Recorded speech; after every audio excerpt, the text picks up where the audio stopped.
So we've all been there. We're out enjoying a nice ride on our bikes and we either see somebody we know and want to get their attention, or something happens and you just want to make that person aware that you were here, like a car, something like that.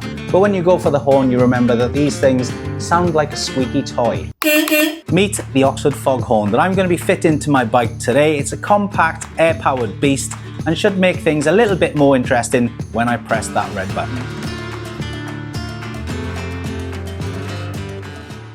Let's get straight into it. This is the bolt I'm removing to take the old mount off the bike, and this is the first look at the Oxford Foghorn. Mostly plastic, which means less corrosion, and then in the box there's just another new nut and a small mounting bar if you need it. And there you go, perfect. Now annoyingly, it's got one of these silly connectors on it, so that means I've got to change those to Spade connectors so that it connects to the new horn.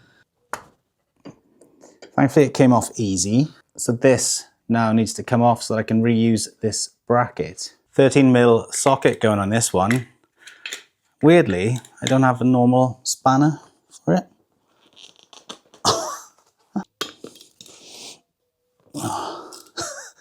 Yay, we got it. What a pain. So when the original horn comes off, you're left with a mount, a little washer, and then a little nut. Now, because I can't get this facing down or back, because of the terminals, this is going to have to go on like so. You feeling it? Then a washer on the top of it. Then the new nut goes on. The nut is a 10mm. Oh, look at that. We have it. It looks absolutely fantastic. I did just have a little bit of a panic because I pulled out the only Spade connectors I've got and I thought, oh no, they look small, but it was just the folded overside. That little folded overside there. I don't know if you can see that. Anyway, it goes on nicely. For some reason, I knocked off the recording, but I just used this little snips to cut off that little thing that was on the edge. And now, a little bit of wire strip in. With the end stripped, I twist the wires to make putting on the new Spade connectors much easier than what it would normally be before giving them a nice tighten up. Pull test, nice.